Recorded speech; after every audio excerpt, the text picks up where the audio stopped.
Graça e paz do Senhor Jesus. Gênesis capítulo 7. O Senhor disse a Noé: entre na arca com toda a sua família, pois vejo que de todas as pessoas da terra, apenas você é justo. Leve com você 7 casais, macho e fêmea, de cada espécie de animal puro, e um casal, macho e fêmea, de cada espécie de animal impuro. Leve também 7 casais de cada espécie de ave. Cada casal deve ter um macho e uma fêmea, para garantir que todas as aves sobreviverão na terra depois do dilúvio. Daqui a 7 dias farei chover sobre a terra. Choverá por 40 dias e 40 noites, até que eu tenha eliminado da terra todos os seres vivos que criei. Noé fez tudo exatamente como o Senhor lhe havia ordenado.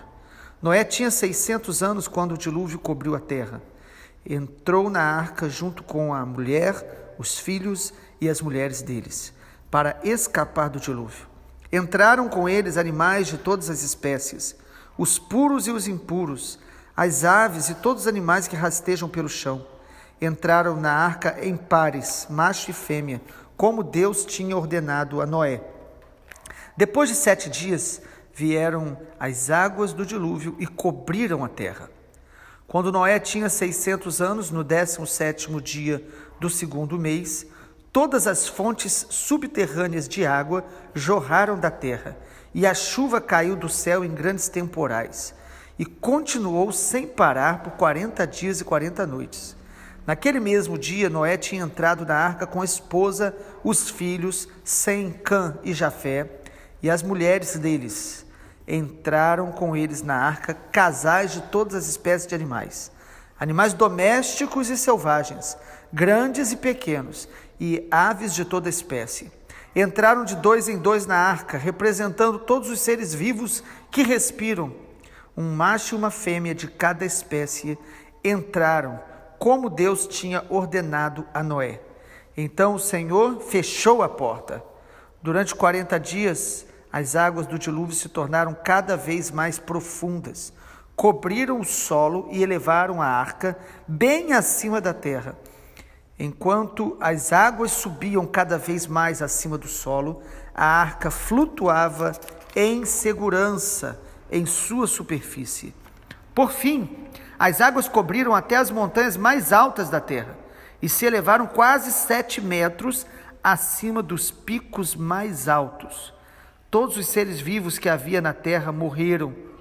As aves, os animais domésticos, os animais selvagens, os animais que rastejam pelo chão e todos os seres humanos. Tudo que respirava e vivia em terra firme morreu. Deus exterminou todos os seres vivos que havia na terra, os seres humanos, os animais domésticos, os animais que rastejam pelo chão e as aves do céu. Todos foram destruídos. Apenas Noé e os que estavam com ele na arca sobreviveram. E as águas do dilúvio cobriram a terra por 150 dias. Amém. O capítulo 7 de Gênesis nos fala do dilúvio, do dia em que Deus cumpriu a sua palavra de trazer juízo sobre toda a terra. Por que Deus o fez? Por causa da iniquidade, do pecado, da transgressão que se tornou contínua, intensa, uma pecaminosidade deliberada trouxe o juízo de Deus sobre toda a terra. Percebemos então aqui no texto, claramente, em Gênesis capítulo 7, que há alguns princípios bíblicos que eles vão estar em toda a Escritura e nós precisamos destacar aqui. Primeiro, a fidelidade de Deus à sua aliança. No capítulo 6, Deus fez uma aliança com Noé, porque Noé decidiu viver uma vida íntegra, andar com Deus. Quando eu e você decidimos andar com Deus, irmãos, nós vamos construindo essa aliança e Deus faz uma aliança conosco. Quando nós decidimos nos entregar a Deus através de Jesus, não é uma religião, não é buscá-lo com um interesse por apenas uma bênção, um prazer, mas nós fazemos uma aliança com Deus. O chamado de Deus é para uma aliança.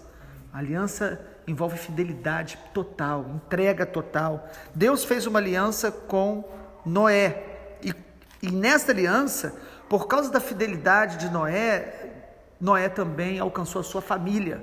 Nós precisamos entender que Deus, Ele nos alcança para abençoar, salvar, influenciar a nossa família. Deus deu a Noé os seus filhos e as suas noras, além da sua esposa, como graça de Deus, salvação de Deus, que alcançou toda a sua família. Também percebemos em Gênesis capítulo 7, como que Deus, Ele cumpre a sua palavra de juízo. Deus disse em Gênesis capítulo 6, que Ele traria juízo. E nós, seres humanos, muitas vezes, ficamos até o fim, duvidando de que realmente os nossos pecados vão trazer consequências. A nossa carne tenta mentir para nós, o nosso coração enganoso, e há muitas pessoas que acham que elas podem viver praticando os males, quebrando sua aliança com Deus, e que nada vai acontecer. E a gente vê no capítulo 7, o dilúvio vindo, literalmente, destruidor, Deus cumprindo a sua palavra. No versículo 4 de Gênesis 7, há uma palavra profética, onde Deus deixa claro para Noé: daqui a 7 dias farei chover sobre a terra. Nós vimos lá no início de Gênesis que não chovia sobre a terra, mas vinha uma brisa. Era um tipo de chuva, sim, mas era uma chuva bem fraca. Nunca tinha havido uma chuva forte sobre a terra. E Deus falou: daqui a 7 dias vai chover. Irmãos, às vezes a gente fica duvidando das palavras do juízo de Deus. A Bíblia diz de Deus, ninguém se zomba, não se zomba de Deus. O que o homem plantar, isso ele colherá. E essa palavra está no Novo Testamento, em Gálatas, falando para a igreja da região da Galácia. Paulo diz: de Deus não se zomba, o que o homem plantar, isso ele colherá. O que planta na carne, o que semeia na carne, colherá corrupção. O que semeia no Espírito, colherá vida eterna. Então Deus aqui, através do dilúvio, está dizendo: o meu juízo vem. Às vezes parece demorado, por isso que muitos dizem: quando será que Jesus vai voltar? Quando será que essa terra receberá todo o juízo pelos seus pecados, pela violência, pelo sangue derramado, pela dureza do coração do homem, pela idolatria, pela feitiçaria? Quando será que Deus vai trazer juízo? Irmãos, em breve, em breve. E cada vez que sobre a terra vem terremoto, enchentes que matam tantas pessoas, enfermidades como nós temos enfrentado nesse tempo em nível mundial, cada vez que nós vemos tragédias que às vezes atingem tantas pessoas, cidades, é uma trombeta de Deus, é um alerta de Deus de que o dia do juízo final está chegando, mas o ser humano duvida até o dia que ele chega. E no capítulo 7 de Gênesis, então, Deus cumpre a sua palavra. Irmãos, Deus julgará toda a terra. A Bíblia diz que ao homem está ordenado morrer uma só vez, e depois disso, o juízo. Após essa vida, todos nós vamos comparecer diante do trono de Deus e vamos ser julgados. Sabe, Deus cumpre essa palavra. E o juízo de Deus, o dilúvio, o objetivo do dilúvio não foi exatamente eliminar toda a vida sobre a terra, mas foi acabar com o pecado deliberado. Assim será na volta do Senhor Jesus. Ele vai exterminar o homem mau, o homem que vive no pecado, que não tem aliança com Deus, que não crê em Jesus, que rejeita a salvação da graça de Deus através do evangelho do reino de Deus pregado. Deus trará juízo sobre toda a terra. Também vemos em Gênesis capítulo 7 que Deus separa o puro e o impuro. É muito interessante. Perceba que Deus fala para Noé, dizendo que separaria animais de espécie diferente. E no versículo de número 2, leve com você 7 casais, macho e fêmea, de cada espécie de animal puro, e um casal, macho e fêmea, de cada espécie de animal impuro. Como que Noé saberia quais eram os animais puros e impuros? A lei ainda não havia sido dada, mas Deus de alguma maneira já mostrava para Noé que havia separação do que é puro e do que é impuro, do que é saudável para, às vezes, a alimentação humana e do que não é. Deus mostrava que Ele é um Deus que faz separação entre o santo e o profano. Nós não podemos misturar essas coisas. E foi Deus que trouxe cada animal, a Bíblia diz. Deus trouxe os animais até a arca. Então, o trabalho de Noé foi construir a arca e armazenar alimentos, mas os animais vinham até ele. Algumas pessoas ficam tentando imaginar como que animais tão grandes, 7 casais de cada um couberam ali naquela arca, mas certamente muitos deles devem ter sido filhotes pequenos, cresceram ali dentro da arca durante aqueles dias que ficaram ali. E por que tinha que ter tanto animal puro, 7 casais e apenas um casal de animal impuro? Porque o casal puro, eles eram também usados para o sacrifício ao Senhor. Quando Noé, as águas do dilúvio baixam, eles adoraram ao Senhor também com aqueles animais.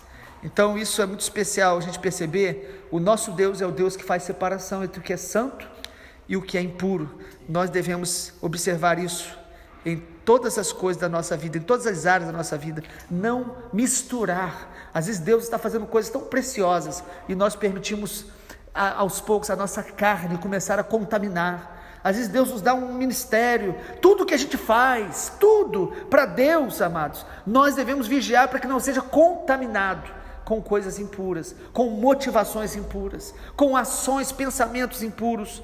Nós devemos vigiar isso sempre. Percebemos também aqui em Gênesis capítulo 7, que as águas que inundaram a terra, elas não vieram somente dos céus, mas também vieram das fontes debaixo da terra. O versículo 11 nos mostra isso de maneira muito clara, dizendo: quando Noé tinha 600 anos, o texto diz: todas as fontes subterrâneas de água jorraram da terra, e a chuva caiu do céu em grandes temporais. E continuou sem parar por 40 dias e 40 noites. Foram 40 dias e 40 noites de chuvas torrenciais. E alguns cientistas tentam dizer que era impossível, apenas com a chuva, a terra ser inundada. Mas o texto diz que as fontes das águas vieram de baixo também. As águas começaram a subir, o mar começou a avançar, toda a terra foi inundada. Alguns tentam dizer que o dilúvio foi parcial, e é uma perda de tempo muito grande entrar nesses debates, porque a Bíblia diz que toda a terra foi coberta, que os montes mais altos da terra, a água ainda subiu 7 metros acima deles. Imagina o Everest, quase 8.000 metros de altitude, e ainda 7 metros acima. Toda a terra foi inundada com as águas, porque as águas vieram de cima e de baixo. Irmãos, para Deus não há nada impossível. Deus, quando Ele diz que Ele vai fazer algo, mesmo que pareça estranho aos olhos humanos, a lógica humana, Deus faz. Outro detalhe interessante no capítulo 7 de Gênesis é que Deus mesmo fecha a porta da arca. É um detalhezinho, mas que nos chama a atenção. Noé poderia ter fechado. A razão por que foi Deus não fica clara na Bíblia. Poderíamos imaginar que para Noé seria muito doloroso olhar e ver todas aquelas pessoas começando a morrer desesperadas, uma cena tão terrível, e Deus o poupa daquilo. Deus, Ele é capaz de ver esse juízo na ótica da sua santidade. Ele deu oportunidade a essas pessoas. Ele é um Deus de misericórdia. Ele sabe que aquele juízo sobre aquelas pessoas é um juízo justo.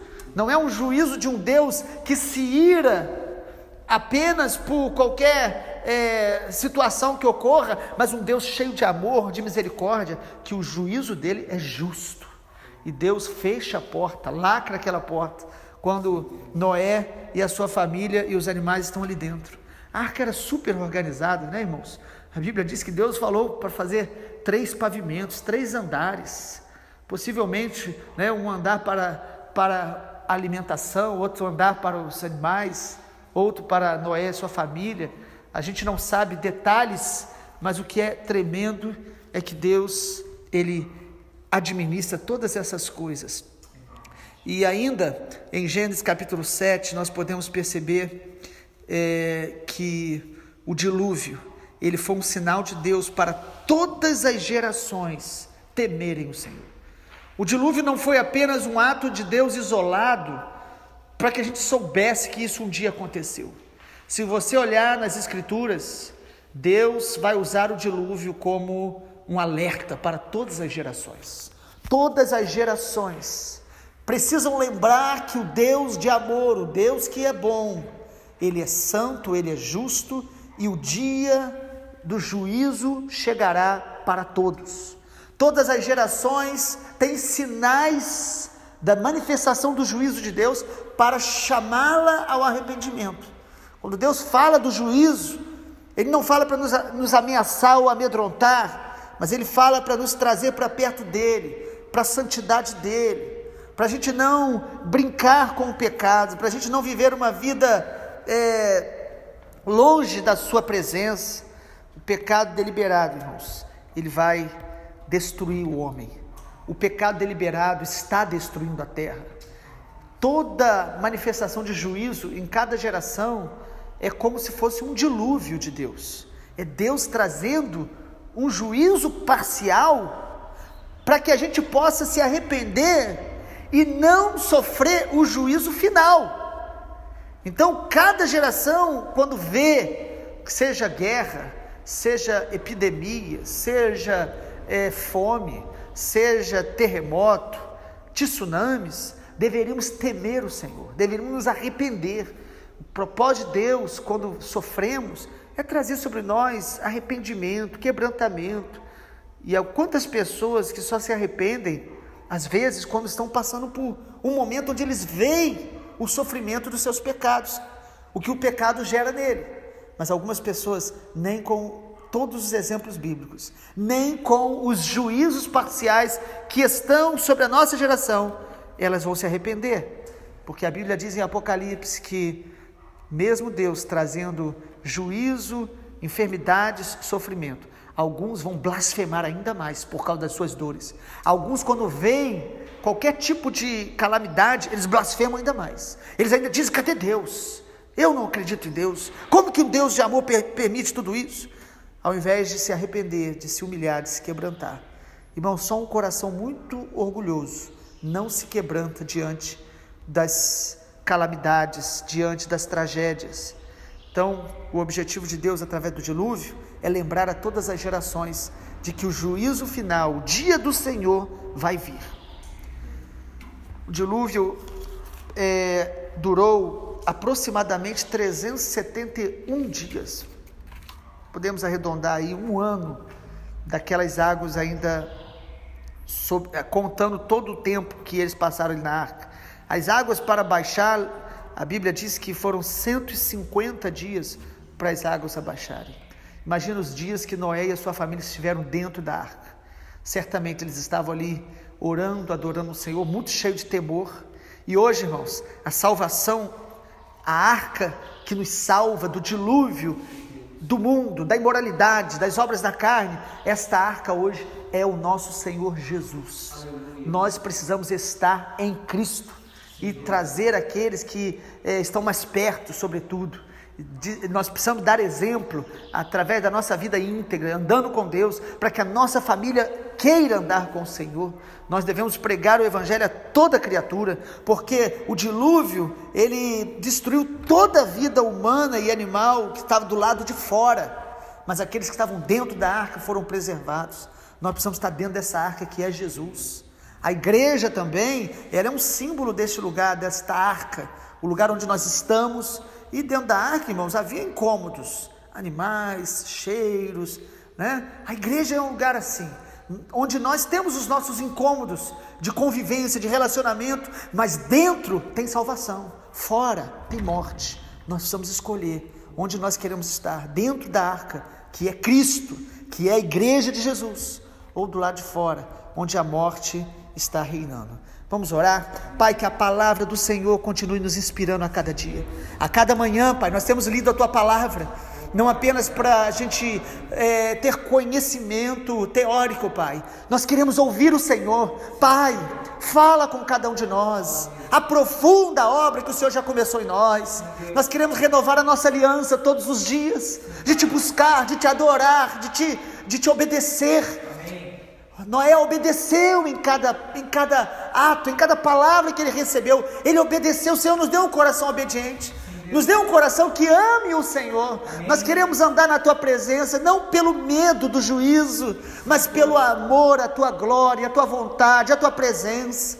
Mas nós também não queremos desconsiderar o juízo do Senhor, porque o Senhor é um Deus justo, santo, que faz separação entre coisas puras e impuras. Ajuda-nos, Pai, a discernir o que é puro para guardar no coração, e ajuda-nos a perceber toda a impureza que vai nos contaminando, muitas vezes de maneira sutil. Senhor, nos ajuda a perceber e renunciar e confessar e abandonar toda a impureza, seja na motivação, seja na mente, seja no coração. Ó Deus, purifica-nos pelo sangue de Jesus, e haja salvação sobre as nossas famílias, sobre os nossos amigos. Ajuda-nos, Pai, a viver na Tua presença e a proclamar que outros venham a estar em Cristo Jesus. Assim oramos em nome de Jesus.